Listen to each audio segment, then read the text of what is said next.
तो बिहार चुनाव के नतीजे और रुझान लगातार आ रहे हैं और तस्वीर बिल्कुल साफ है। The writing is on the wall.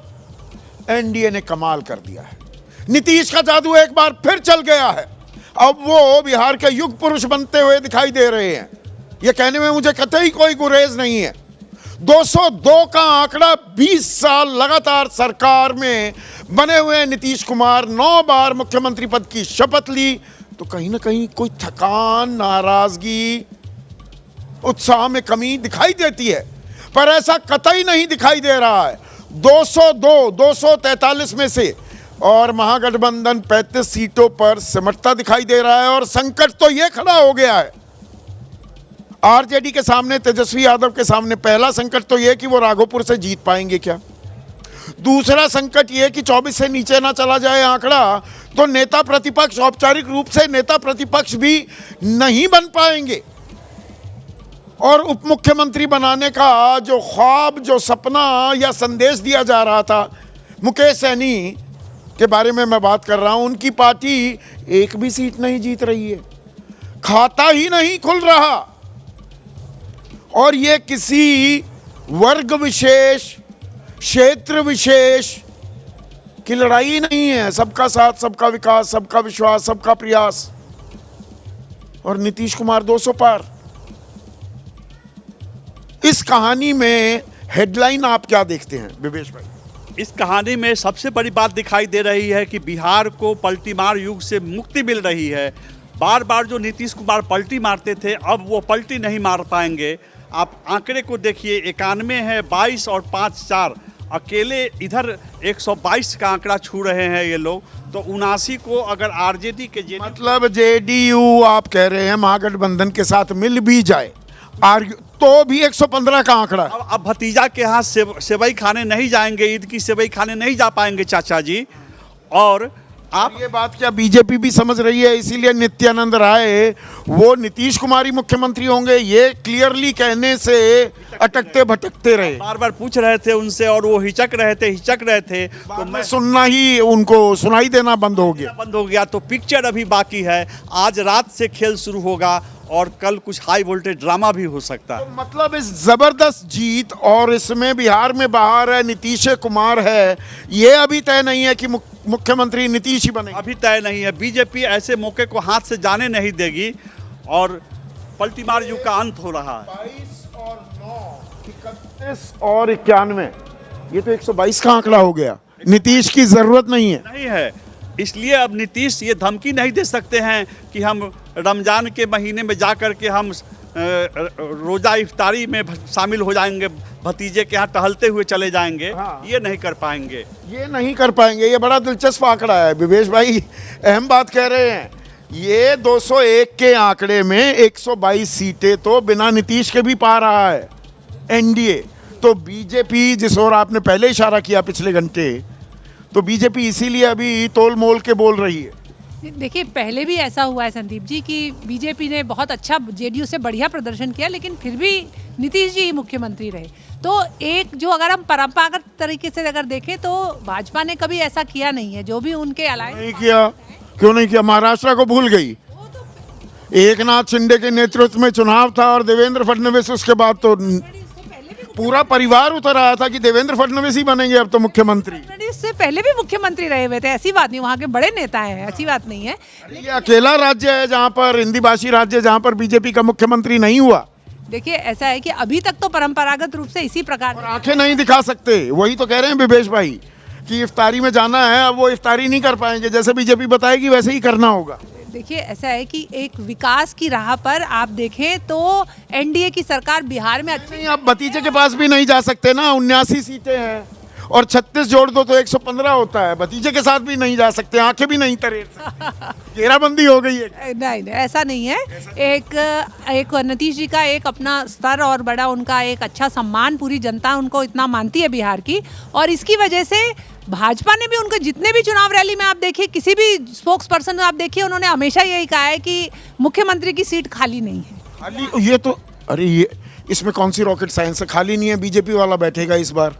ये खाली नहीं का क्या मतलब होता है? नहीं नहीं, देखिए शाश्वत तो कभी कोई भी नहीं हुआ, लेकिन अभी की जो चुनावी समीकरण है उसमें ऐसा दिखता तो नहीं। ऐसा दिखता नहीं है। के शर्मा मेरे साथ जुड़ गए हैं, बीजेपी के राष्ट्रीय प्रवक्ता हैं। के भाई, वो ऐसे नतीजे की उम्मीद थी नहीं थी, उससे आगे बढ़ जाते हैं हर प्रवक्ता के साथ, नहीं तो यही पूछना होगा जो मैं अभी गीता भट्ट से पूछ रहा था। अब तो पूरी की पूरी बाजी बीजेपी के हाथ में आ गई है। आप और बाकी सहयोगी नीतीश को हटा दे तो भी 122 का आंकड़ा पकड़ रहे हैं, तो नीतीश ही होंगे मुख्यमंत्री या? अरे भाई, इतने दिन हो गए, अकेला हिंदी भाषी राज्य जहां मुख्यमंत्री नहीं है बीजेपी का वो बिहार है, तो बिहार में इस बार बीजेपी का मुख्यमंत्री। संदीप भाई, आप इतने बड़े विवेचना में क्यों जा रहे हैं? अभी तो जीत की खुशी मनाई है, आप इस विवाद में क्यों पड़े हुए हैं? ये इससे लेके आपको कुछ हासिल होने वाला नहीं है, आपको कुछ नहीं लिखने तो अभी बस लड्डू खाइए, इसलिए कह रहा हूं, अभी लड्डू खाइए, सवाल ना पूछिए ये वाला। आप खुशियां मनाइए, इतने बड़े जीत का आनंद मनाइए, आप क्यों इस विवादों में पड़े हैं? इससे कुछ फर्क नहीं पड़ने वाला है, कोई फर्क नहीं पड़ने वाला है। जो सब कुछ जो है सिस्टम के अनुसार, सारी चीजों के अनुसार तय होगा। अभी उसमें कहीं विवाद नहीं है, कहीं कुछ नहीं है। अच्छा, वो अभी सिस्टम तो क्या ये है? देखना जरूरी है। अच्छा, वो किस सिस्टम के तहत तय होगा वो बता दीजिए ना। नहीं, वो सारी चीजें स्मूथली तय हो जाएंगे, आपको कोई परेशानी की। हमने कहा था, सीटों के संदर्भ में कहा था, तब भी आप लोगों ने बहुत बड़े बड़े विवाद क्रिएट किए, ये हो जाएगा, वो तनातनी, कुछ हुआ क्या? उसके विरुद्ध महागठबंधन में आपने देखा किस तरह से ओवरलैपिंग थी और किस तरह से आपस में लड़ रहे थे। ये आप उसको फ्रेंडली फाइट देके आसान करना चाहते थे, लेकिन ना हम क्यों आसान? फ्रेंडली फाइट क्या? एक दूसरे 11 जगह के भाई, मैं ये जानकारी आपको भी दे दूं और दर्शकों को, वो तथाकथित 11 जगह जो फ्रेंडली फाइट हुई महागठबंधन की, 9 जगह हार गए। वो ऐसी फ्रेंडली फाइट हुई। नहीं, वो तो मैं आपको कह रहा हूं कि इसमें आज जरूर विचार करने का विषय है कि माननीय प्रधानमंत्री मोदी जी की लोकप्रियता, नीतीश कुमार जी की लोकप्रियता, प्रधानमंत्री मोदी जी की योजनाएं और जिस ढंग से नीतीश कुमार जी ने उसको ज़मीन पर उतारा, इसके प्रति जनता का जन समर्थन है। और दूसरी तरफ जिस तरह से महागठबंधन ने हर चीज़ों का अपमान किया, चाहे छठ पूजा का हो, चाहे आपके प्रधानमंत्री की माता जी को गाली देने का विषय हो, चाहे SIR का मसला हो, चाहे एक संवैधानिक संस्था पर झूठे आरोप लगाने का है, सब चीज़ों के प्रति जनता में एक व्यापक जन आक्रोश था, जिसकी परिणति आप इस समय देख रहे हैं परिणाम में। और ये ही बात मैं आज पुनः कहना चाहूँगा कांग्रेस को कि उसे आत्मचिंतन करना चाहिए, विचार करना चाहिए और हार को स्वीकार करना सीखना चाहिए। वो कहाँ स्वीकार रहे? कांग्रेस की विडंबना के भाई कहाँ स्वीकार रहे? स्वीकार नहीं कर पाई। वो कहाँ स्वीकार रहे हैं? अभी अशोक गहलोत जो प्रभारी हैं बिहार कांग्रेस के, वो कह रहे हैं नहीं जी, चुनाव के दौरान भी 10-10 हजार रुपए खटाखट डल रहे थे, ये तो प्रलोभन है, लुभाया गया, यही वोट चोरी है। और क्या होती है वोट चोरी? ये कह रहे हैं अशोक गहलोत। मैं यही समझाना चाह रहा हूं कि इस तक ऐसा कह के वो राहुल गांधी को बचा सकते हैं, वो राहुल गांधी और गांधी खानदान को बचा सकते हैं, कांग्रेस को नहीं बचा पाएंगे। कांग्रेस अपना अस्तित्व खोती चली जाएगी, यही सच्चाई है। क्योंकि जब तक हार को स्वीकारेंगे नहीं, जब तक अपने कमियों को नहीं देखेंगे, और मैं तो कह रहा हूं अच्छी बात है वो इसी तरह की बयानबाजी करते रहें।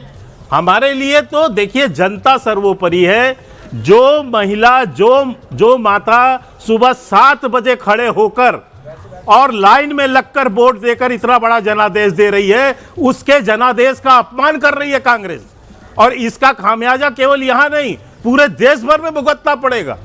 ये इनको याद रखना चाहिए कांग्रेस को। तो यहाँ इस तरह के बहानेबाजी आरोपों से कुछ नहीं होने वाला है। बढ़िया है, आप कांग्रेस के बारे में, मुख्य विपक्षी दल के बारे में भी बड़े चिंतित दिखाई दे रहे हैं, पर कांग्रेस जो के शर्मा कह रहे हैं राकेश भाई, गलत मुद्दे उठा रही है क्या? नैरेटिव छितरा हुआ, और जो मुद्दे कब उठाने हैं, कैसे उठाने हैं, वो जमीन से जुड़े हुए जो मुद्दे होते हैं उसको उठाने में नाकाम रही है क्या? दरअसल के शर्मा जी जो बोल रहे हैं वो भारतीय जनता पार्टी के दृष्टिकोण से बोल रहे हैं, क्योंकि भाजपा में 2012 के बाद से एक चिप फिक्स कर दी गई है कि ना खाएंगे ना खाने देंगे और ना सोएंगे ना सोने देंगे, यानी एक चुनाव खत्म होती है दूसरे चुनाव की तैयारी। तो के शर्मा उस तरह की बात कर रहे हैं। कांग्रेस में ऐसा कुछ नहीं है।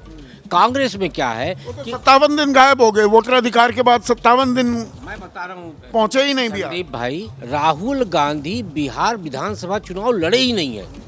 अब देखिए, राहुल गांधी की तरफ से जब दलित चेहरा राजेश राम जी को अध्यक्ष बनाया गया और मुस्लिम चेहरा कृष्णा अल्लावरू को प्रभारी बनाया गया, तभी उन्होंने स्पष्ट संकेत दे दिया कि विधानसभा चुनाव हम नहीं लड़ रहे। 2029 के लोकसभा चुनाव के लिए हम दलित और मुस्लिम वोट किससे खींचने जा रहे हैं? अपने ही सहयोगी आरजेडी से। अब उसके बाद जब वो चुनाव प्रचार करने जाते हैं तो क्या कहते हैं कि यदि केंद्र में महागठबंधन की सरकार बनी तो नालंदा से बड़ा विश्वविद्यालय हम खोलेंगे। फिर जो आप गणना बता रहे कि 57 दिन तो चुनाव में गए नहीं, और जब चुनाव प्रचार में गए भाई बहन दोनों, तो वो किस तरीके का प्रचार किए। और वो ये जो बिल्कुल ना स्कूल लेवल की पॉलिटिक्स की, जी मछुआरों के बीच कूद गए नदी में और निषाद मल्ला सारे हमारे साथ आ जाएंगे, एक छलांग लगाने से आते हैं क्या लोग? नहीं, सवाल इस बात का है कि क्या मुकेश सहनी को आपका मल्लाह, केवट और निषाद अपना नेता मान रहा था क्या?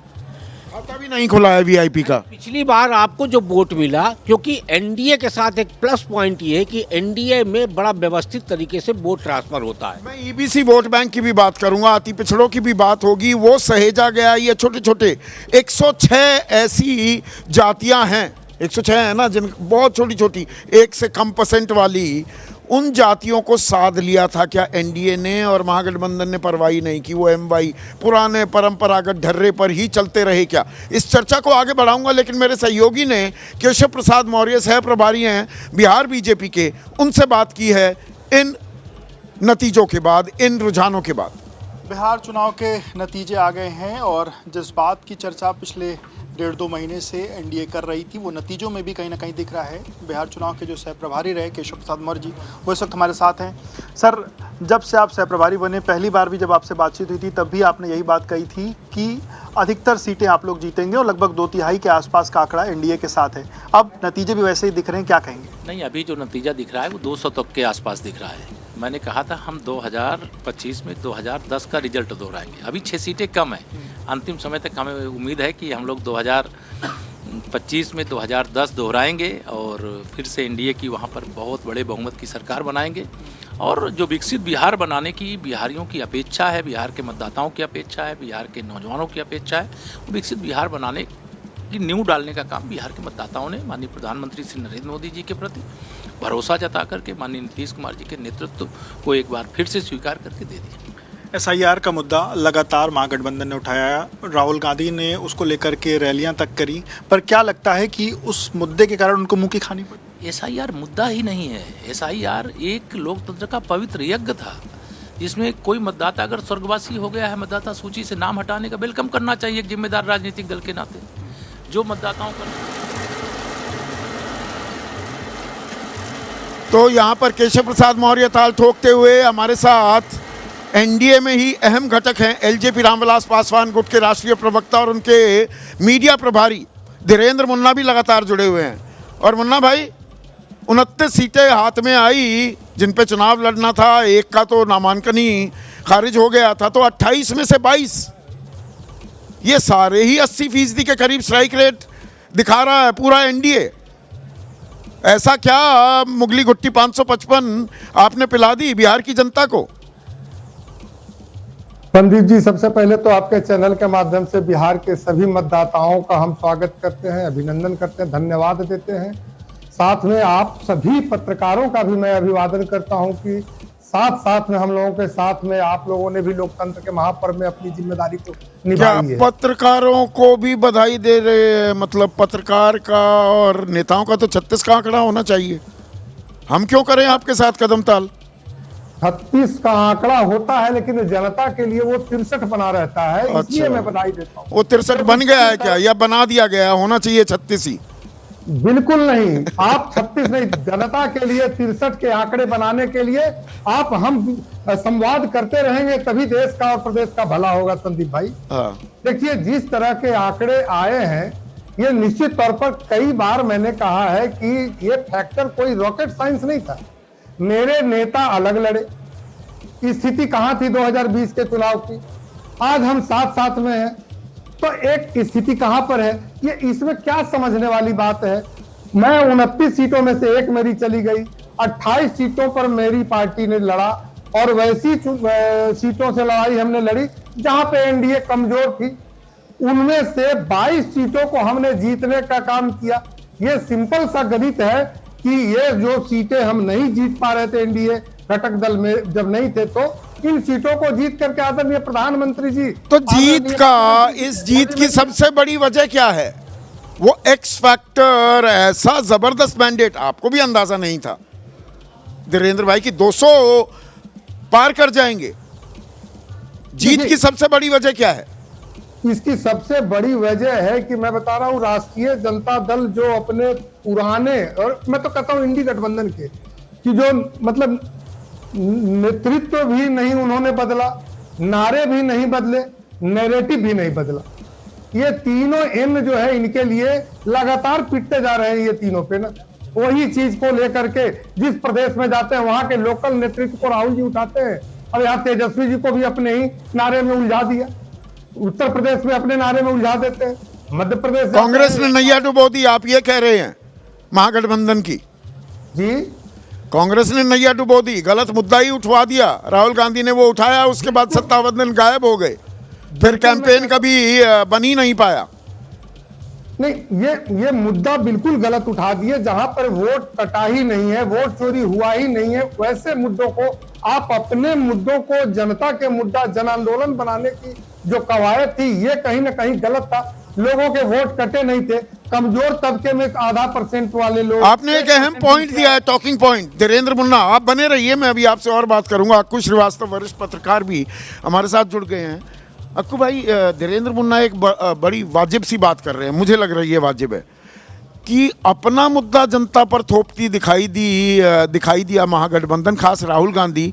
जनता मुद्दे क्या उठवाना चाह रही थी उनको नहीं सुना। ये बहुत सही बात कह रहे हैं। लगभग होता क्या है, राहुल गांधी क्योंकि अब इस समय तैर रहे हैं, तैरने में कुछ ना कुछ वो कभी गलत पैर मारते हैं, हाथ पैर मारते हैं, और उस हाथ पैर में उनको कोई चीज़ लग जाए इसकी तलाश कर रहे हैं। लेकिन किस साल हो गए सक्रिय राजनीति में आए, अभी भी तैर ही रहे हैं, सीख रहे हैं। भाई मेरे बच्चे हैं, बच्चों की तरीके से कुछ काम अब जब तक नहीं मिल रहा है तब तक तो तैरेंगे ही तैरेंगे।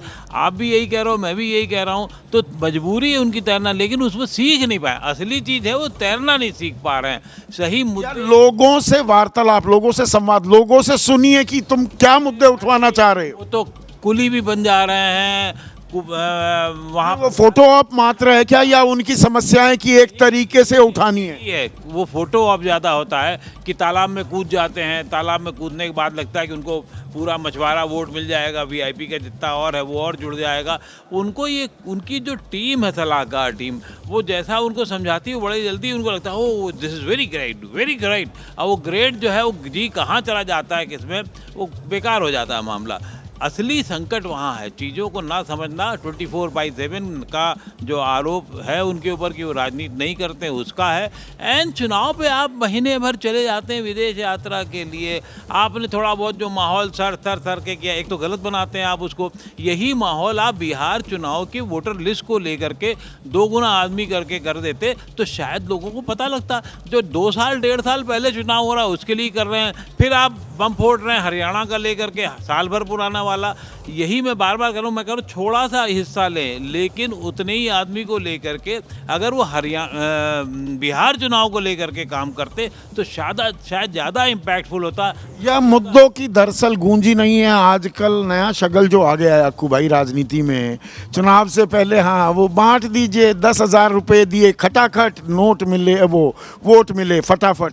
ये एक नया राजनीतिक प्रयोग हो गया है। ये प्रयोग क्या, ये तो अब ये भी बहुत पुराना हो गया है। केजरीवाल 10,000 की तो लकीर बहुत लंबी है। 10,000 का मतलब क्या हुआ, 1,000 रुपये महीना भी नहीं हुआ, 2,500 बढ़ रहा है।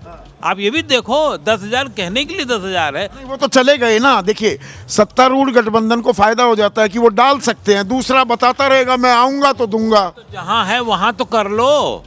असली संकट ये हो रहा है कि जहाँ है वहाँ नहीं कर पा रहे हैं। वहाँ नहीं कर कर पा रहे हैं। तो जनता के जो मुद्दे हैं उनको विपक्ष समझने में थोड़ा सा गलती कर रहा है, अपने ही मुद्दे थोप रहा है कि यही मुद्दा है, समझो जनता।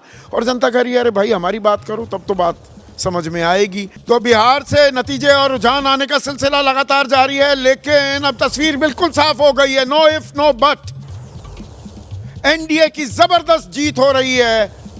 10वीं बार मुख्यमंत्री पद की शपथ लेंगे क्या नीतीश कुमार? ये सवाल अभी अधर में अटका और लटका हुआ है। लेकिन उससे भी बड़ा एक और सवाल आ रहा है, और वो ये कि आरजेडी नेता प्रतिपक्ष उसका हो भी पाएगा?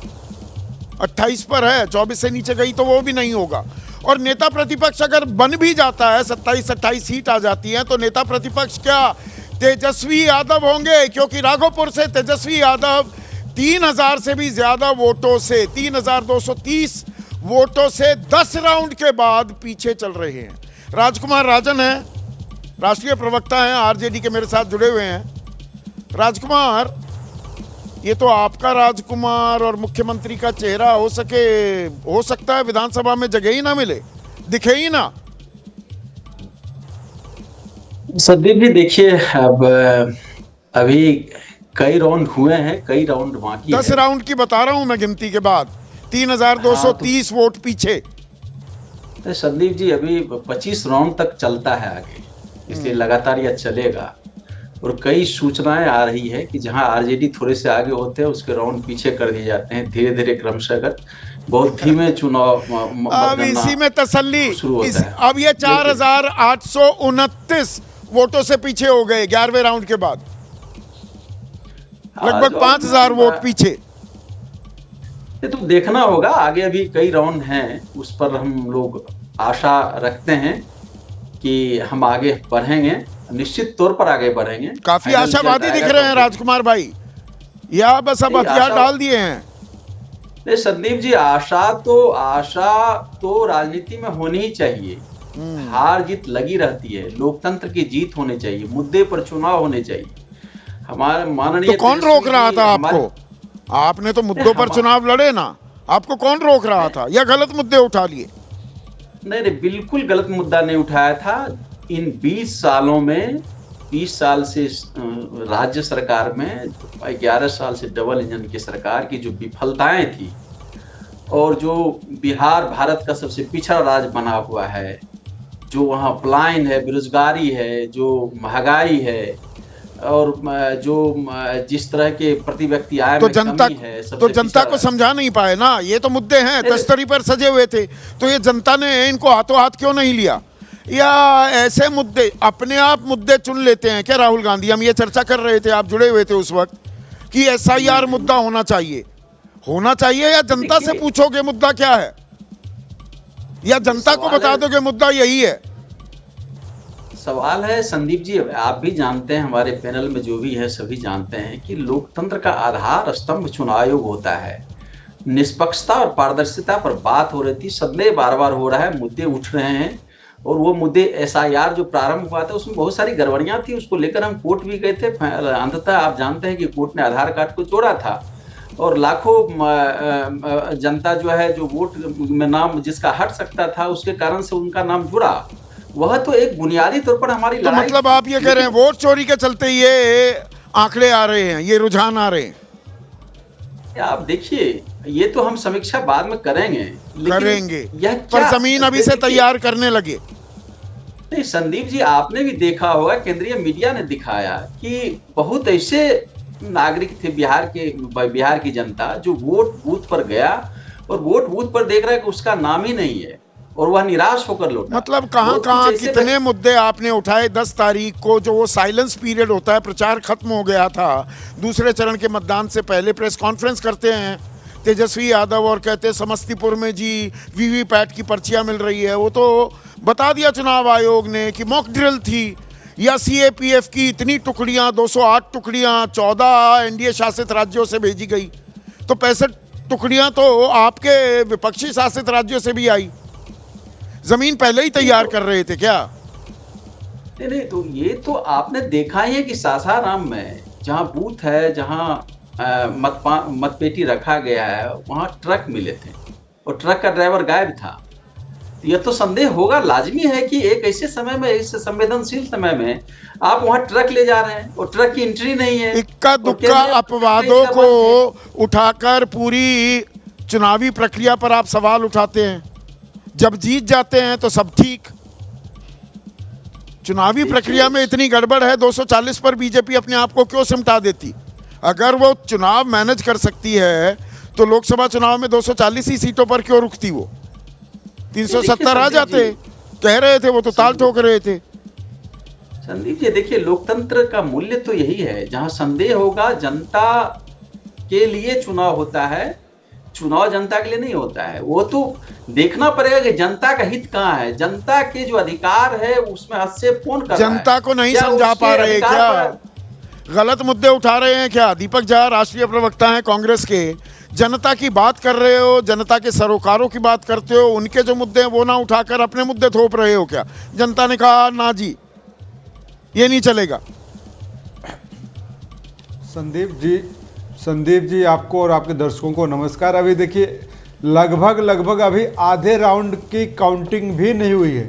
अच्छा। 25 से 30 राउंड की काउंटिंग होती है, अभी आधे से अधिक की काउंटिंग बाकी है। इसका मतलब थोड़ा सब्र आप भी करिए, थोड़ा सब्र हम भी करें। नहीं, आप तो सब्र करते रहिए। मतलब 5 से कहां तक पहुंच जाएगा आपका आंकड़ा जब सारी काउंटिंग हो जाएगी? 5 से कितना आगे बढ़ेंगे? वो 56 में से 5 आ रहा है। पिछली बार का भी प्रदर्शन, उसको भी उससे भी बदतर प्रदर्शन कर दिया है आपने। देखिए संदीप जी, जो सबसे बड़ी बात है कि जनता के मुद्दे तो उठाए गए। जिस तरीके से आप देखेंगे जो वेबसाइट पे दिया गया हुआ है चुनाव आयोग के आंकड़े, आरजेडी 22% वोट के साथ सबसे बड़ी पार्टी है, लेकिन सीटों में कितनी कमी आई है? भाजपा को 18% 19% वोट मिल रहे हैं, 58 लाख वोट मिल रहा है आरजेडी को, और ऐसा है कुछ वोट दीपक भाई देखिए, एक मिनट रुकिए। तो आंकड़े ना गलत तरीके से पेश करना, वो स्टैटिस्टिक्स ना बताता भी बहुत है, छिपाता भी बहुत है। 143 सीटों पर लड़ी है आरजेडी, तो उसका 22 और 101 पर बीजेपी लड़ने वाली, वो कंपैरिजन नहीं होती। 40% ज्यादा सीटों पर आप लड़े हैं, तो कम से कम आकलन ठीक कीजिए, और कम से कम मेरे साथ जरूर कीजिए, क्योंकि थोड़ी आंकड़ों की मैं समझ रखता हूं। सुनिए, बिल्कुल संदीप जी, आप आंकड़ों की थोड़ी समझ नहीं रखते, बहुत ज़्यादा समझ रखते हैं, इसलिए आपके साथ बात करने में आज अच्छा भी लग रहा है। इसीलिए राहुल गांधी जी ने, आपने देखा होगा कि वोट चोरी का मुद्दा वोट से पहले तक उठाया था कि किस तरीके से इन्होंने अब पूरा बाकायदा एग्जाम्पल सेट करके बताया था कि हरियाणा में कैसे किया, महाराष्ट्र में कैसे किया। तो ये आंख खोलने वाली बात ही है। बात की हम अच्छा तो मतलब ना एक मिनट, तो बीजेपी ने वोट चोरी करनी सीखी लोकसभा चुनाव के बाद, उससे पहले नहीं आता था, वो पूरा का पूरा सिस्टम बना लिया जी, पर झारखंड में आपको जीतने दिया। जी जी जी जी बिल्कुल। देखिए झारखंड में कहीं तो हर बार चोर चोरी नहीं कराएगा ना, कई बार तो पकड़ा भी जाता है ना। कहीं तो आप डंडा लेके बैठे होते हैं ना, कई बार आप पकड़े भी जाएंगे। तो बात अभी वर्तमान की है, किस तरीके से आपने देखा था ना कि एक व्यक्ति, विदेशी महिला 22 जगह वोट डाल रही है, उसके नाम से, उसके नाम से फोटो छुप रही है। अगर संदीप चौधरी जी के वोटर आईडी कार्ड में किसी और की फोटो लगी हो, नाम आपका हो, तो शायद आप फोटो, तो ये सारी जानकारी तो आपके पास थी, ठीक है, ये फेयर पॉइंट है, ये सारी जानकारी थी तो बिहार में एहतियात बरतते। आपके जो एजेंट्स थे, पोलिंग एजेंट्स थे बूथ पर, उनको सक्रिय करते जी, वो तो करते दिखाई दे रहे थे आप। बात आपकी बिल्कुल सही है कि वो सारी हमने भरपूर प्रयास किया, ईमानदारी के साथ प्रयास किया, जनता के मुद्दों को भी उठाया, लेकिन कई बार क्या होता है, छल झूठ प्रपंच के आगे जो सत्य है वो हार जाता है, और हमें मानते हैं। तो चलिए, वोट चोरी का ही नैरेटिव पर आप अड़े रहिए, अटके रहिए और राजनीति में भटकते रहिए। नीरज कुमार हैं हमारे साथ, मुख्य प्रवक्ता हैं जेडीयू बिहार के। नीरज भाई, 202 का आंकड़ा, जीत का सेहरा किसके सर बनता है? किसकी वजह से यह कमाल किया है एनडीए ने? देखिए, सबसे पहले मैं भी सुन रहा था, केवल एसआईआर ही मुद्दा इन्होंने नहीं उठाया, उसके साथ जननायक कर्पूरी जी की उपाधि चोरी की। बिहार को, संदीप जी आप भी बहुत बड़े पत्रकार हैं, आप भी समझते हैं, यहाँ सामाजिक सवालों को भी लोग दिल पर ले लेते हैं। तो जननायक कर्पूरी जी, जिनके बारे में वेल नोन है, पूरा देश सम्मान करता है। अब 17 अगस्त को राहुल जी की SIR पर यात्रा होती है, लालू जी उस मंच पर उपस्थित होते हैं और ऑफिशियल ट्वीट में कांग्रेस पार्टी जननायक राहुल आ रहे हैं। तो यह सवाल लोगों के दिलो दिमाग में कौंधा कि भाई जननायक तो एक ही आदमी है जिसको भारत रत्न मिला है, वो मोस्ट बैकवर्ड है, क्या इन लोग को यह भी मंजूर नहीं? पहला सवाल। दूसरा कि ये लगातार मुद्दे आप जो भी उठाते रहे, जो भी पढ़ाई लिखाई, दवाई, रोजगार, पलायन, अरे यही तो लगातार उठाते रहे हैं आप। तो 2024 के लोकसभा चुनाव में हम तो 176 पर आगे थे, यही सारे मुद्दे थे। एक एडिशनल मुद्दा आपने SIR को जोड़ा, इसके अलावा जितने मुद्दे थे वो पहले से चलते आ रहे हैं। वो अब 20 का चुनाव देख लीजिए, 19 तो का चुनाव देखिए, 24 का क्या चुनाव देखिए, कमाल आपने हर बार ये हारते किया रहे। नीरज बाबू, और वो मुगली घुट्टी 555 ऐसी क्या पिलाई कि ऐसे जबरदस्त नतीजे आए, और मुख्यमंत्री नीतीश ही होंगे क्या? कुछ सवाल अभी आपसे मैंने लेने हैं, एक छोटा सा ब्रेक ले रहा हूं, वो हमारी थोड़ी कमर्शियल मजबूरी होती है। तो बिहार चुनाव की बात हो रही है, रुझान आ रहे हैं, नतीजे आ रहे हैं, तस्वीर बिल्कुल साफ है। 202 पर एनडीए का आंकड़ा 35 पर सिमट गया है महागठबंधन। तो एक बार फिर बिहार में एनडीए की सरकार, नीतीश कुमार ही बनेंगे क्या मुख्यमंत्री? ये सवाल बना हुआ है। मोकामा से बड़ी खबर आ रही है, जेडीयू के अनंत सिंह जीत गए हैं। ये जेल में थे क्योंकि मौत हो गई थी, हत्या कर दी गई थी, बल्कि मैं कहूं दुलार चंद यादव की, उसके चलते इनको न्यायिक हिरासत में लिया गया। लेकिन मोकामा से बाहुबली अनंत सिंह जेडीयू के प्रत्याशी जीत गए हैं। लेकिन अब यह आंकड़ा 204 पहुंच गया है और महागठबंधन 33 पर सिमटता हुआ 82 पर जेडीयू का आंकड़ा चला गया है। तो जेडीयू भी अपनी संख्या बढ़ा रही है और आरजेडी फिर से 26 की तरफ जाते हुए। तो नेता प्रतिपक्ष को लेकर एक सवाल बना हुआ है और राघोपुर से तेजस्वी यादव अभी पीछे चल रहे हैं। 11 राउंड के बाद 5000 के करीब वोटों का अंतर है। मेरे साथ बिहार जेडीयू के मुख्य प्रवक्ता नीरज कुमार हैं और जेडीयू के वरिष्ठ नेताओं में एक और मुख्यमंत्री नीतीश कुमार के सलाहकार भी रह चुके हैं, केसी त्यागी भी जुड़ गए हैं। पहले केसी त्यागी साहब, कल आप मेरे कार्यक्रम में थे और कह रहे थे आज का दिन थोड़ा खरी खरी सुनाने का दिन होगा। तो क्या क्या खरी खरी सुनाएंगे आज? ऐसी जीत की उम्मीद थी, 20 साल की एंटी इनकम्बेंसी भी थी, थोड़ी सेहत को लेकर सवाल थे नीतीश कुमार के लेकर, पर ये तो बिल्कुल ही अप्रत्याशित नतीजे आ गए।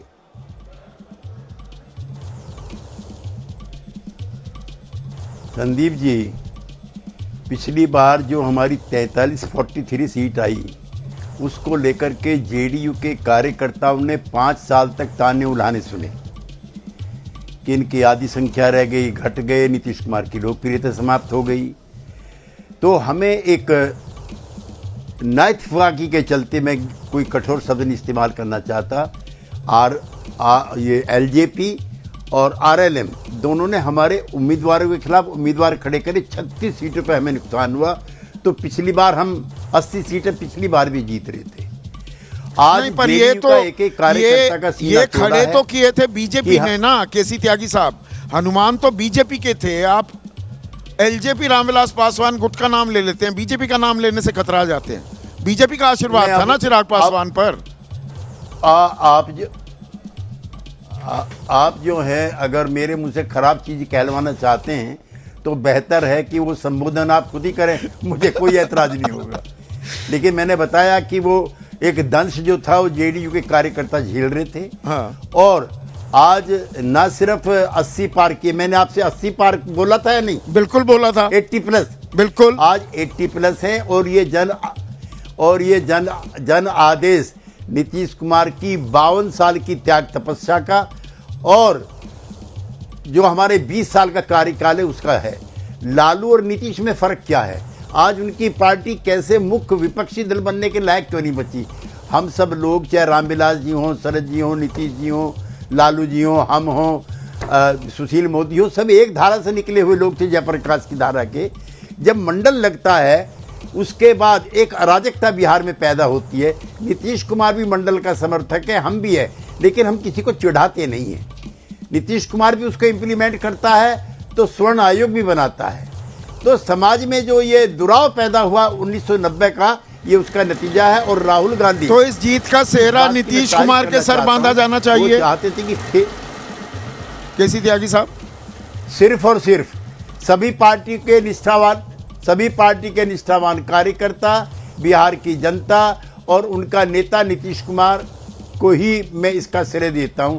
केंद्र के द्वारा जो दी गई सहायताएं थी, जो पोषक योजनाएं थी, उसका भी योगदान रहा है, लेकिन नायक सिर्फ और सिर्फ नीतीश कुमार हैं। तो नीतीश कुमार ही मुख्यमंत्री होंगे, इसमें कोई शक व शुबा नहीं होना चाहिए। तो बिहार की जनता ने तय किया, हम और आप कौन होते हैं तय करने वाले? नहीं, आंकड़े, क्योंकि आंकड़े बड़े दिलचस्प हैं। यहाँ नहीं, केसी त्यागी साहब, विवेश त्रिवेदी भी यहाँ बैठे हुए हैं, उन्होंने इस आंकड़ों पर गौर फरमाया। 92 पर बीजेपी है और बाकी एलजेपी, रामविलास पासवान गुट, मांझी और उपेंद्र कुशवाहा की पार्टी, उनकी 29। तो ये 121 का आंकड़ा हो जाता है। 122 बहुमत का है। बीजेपी नीतीश के बिना भी बहुमत को छू सकती है, तो नीतीश को ही वो मुख्यमंत्री क्यों मानेंगे? और आप तेजस्वी के साथ भी जुड़ जाएं तो भी आप 115 से ऊपर नहीं जा रहे हैं, तो थोड़ी घेराबंदी भी कर सकती है क्या बीजेपी आपकी? पूरे चुनाव संदीप जी पूरे चुनाव नीतीश जी एक बात जरूर कहते थे कि हम पहले अलग हुए थे, लेकिन अब हम सिर्फ और सिर्फ एनडीए में रहेंगे, नंबर 1। नंबर 2, इस तरह से राजनीति नहीं होती है जैसे हमारे कुछ साथी कर लेते हैं कि छोड़ करके बना देंगे। कल अभी तक तो वर्डिक्ट जो है नीतीश कुमार के नाम है, तो इस तरह की अशुभ बातें भगवान के लिए पहले दिन मत कीजिए, बाद में करते रहना आप। नहीं, अब क्या करें, अब वो मोटी चमड़ी हो गई है। पत्रकार सवाल ये पूछेंगे। अभी थोड़ी देर पहले रविशंकर प्रसाद से भी कुछ मैं सवाल पूछ रहा था, हमारी तीखी नोक-झोंक भी हुई, पर नित्यानंद राय से भी मैं बात कर रहा था, वो प्रधानमंत्री मोदी की बात करते रहे केसी त्यागी साहब। नीतीश के सवाल पर वो कन्नी काट गए। अभी भी बीजेपी में एक धड़ा है, वो कह रहे हैं हम बड़े, हमारा हिंदी भाषी राज्यों में अभी तक मुख्यमंत्री नहीं हुआ, अब हमारा नंबर आ गया है, हम पीछे क्यों हटे? देखिए, हर एक कार्यकर्ता की इच्छा होती है। मैं तो वो कार्यकर्ता हूं जेडीयू का जो नीतीश कुमार को प्रधानमंत्री देखना चाहता था। अगर कांग्रेस पार्टी के नेताओं में विवेक होता तो एक बड़ा मोर्चा बन रहा था, वो भी आप उसके गवाह हो कैसे उन लोगों ने तोड़ा उस मोर्चे को। तो ये तो हर पार्टी के कार्यकर्ता की इच्छा होती है। अगर बीजेपी का कोई कार्यकर्ता इसे बीजेपी के कार्यकर्ताओं की जीत और मोदी जी के आभा मंडल की जीत मानता है, मुझे कोई ऐतराज नहीं है, लेकिन एक जेडीयू का कार्यकर्ता होने के नाते मैं मानता हूं कि उसके पीछे तो मुख्यमंत्री 50 साल की त्याग तपस्या भी है। मुख्यमंत्री तो नीतीश कुमार को ही होना चाहिए, जेडीयू के वरिष्ठतम नेताओं में से एक केसी त्यागी साहब कहते हुए। वैसे त्यागी साहब, एक वादा किया था आपने, वो फोन पे बात हुई थी कुछ, वो मैं निभाऊंगा। चलिए, बहुत बहुत शुक्रिया। बात हो रही है बिहार विधानसभा चुनाव की। एनडीए का आंकड़ा 200 से ऊपर और बढ़ता ही जा रहा है, घट नहीं रहा है। 203 पर पहुंच गया है। महागठबंधन का आंकड़ा 33 पर। संकट बड़ा है। आरजेडी पर नेता प्रतिपक्ष भी चुन पाएंगे क्या, और उसमें वो तेजस्वी होंगे क्या? क्योंकि तेजस्वी राघोपुर से पीछे चल रहे हैं। और मेरे साथ जेडीयू, बिहार जेडीयू के मुख्य प्रवक्ता नीरज कुमार भी जुड़े हुए हैं। नीरज भाई, मैं जो आपसे जानना चाह रहा था, वो बड़ा फैक्टर,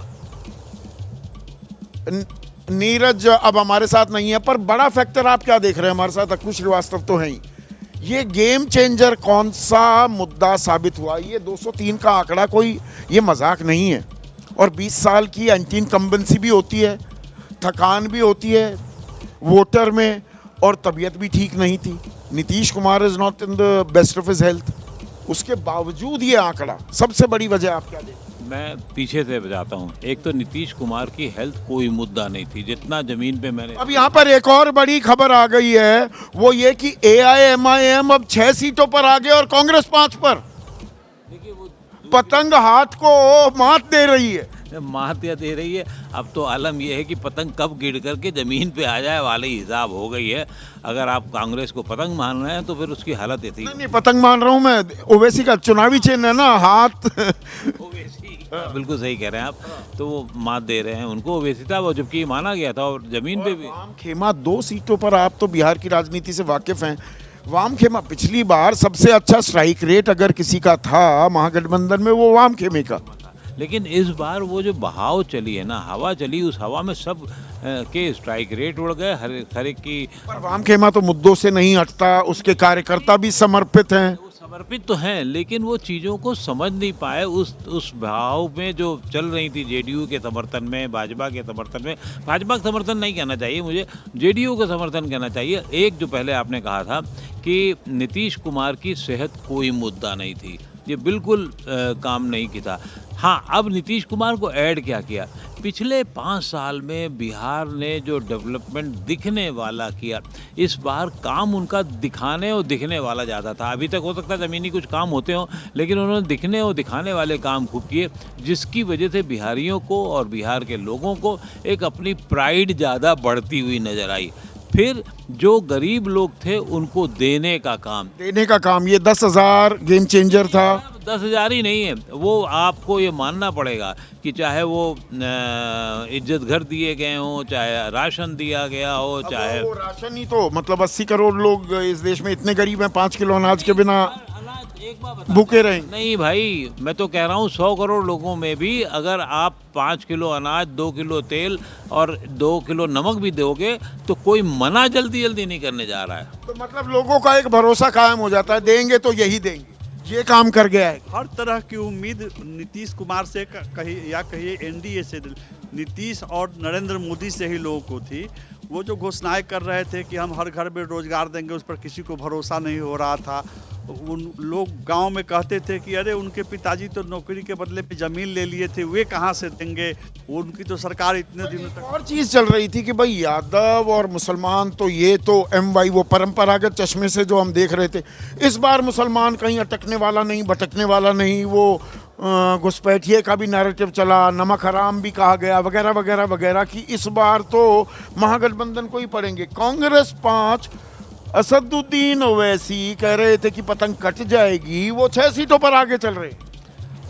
वास्तव में मुसलमान इस बार भी बड़ी मुस्तैदी से रहे हैं, लेकिन उनकी शिकायत थी कि यादव हिंदू बन जाते हैं, वोट गिराने उधर चले जाते हैं, और यादवों में कहीं कहीं टूट हुई है। मैं कांटी विधानसभा क्षेत्र में देख रहा था, वहाँ के कुछ यादव कह रहे थे कि हम नीतीश कुमार को देंगे। खासकर महिलाएं तो हर जगह टूटी है यादव। और इसमें नहीं, इन टूट से परंपरागत चश्मे को भी छोड़ दें, 106 जो छोटी छोटी जातियां हैं, 1% से कम वाली नहीं करते। असल में खेल वहाँ चुपचाप छाप दिए हैं वोट।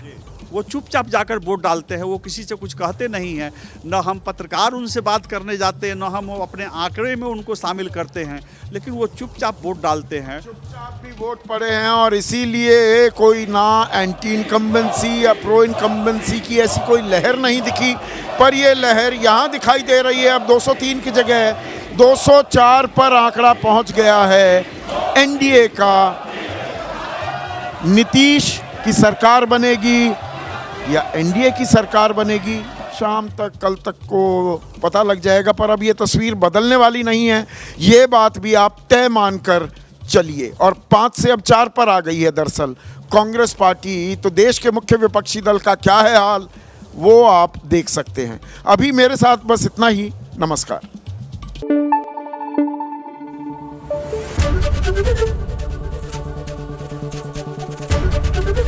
ABP न्यूज आपको रखे आगे।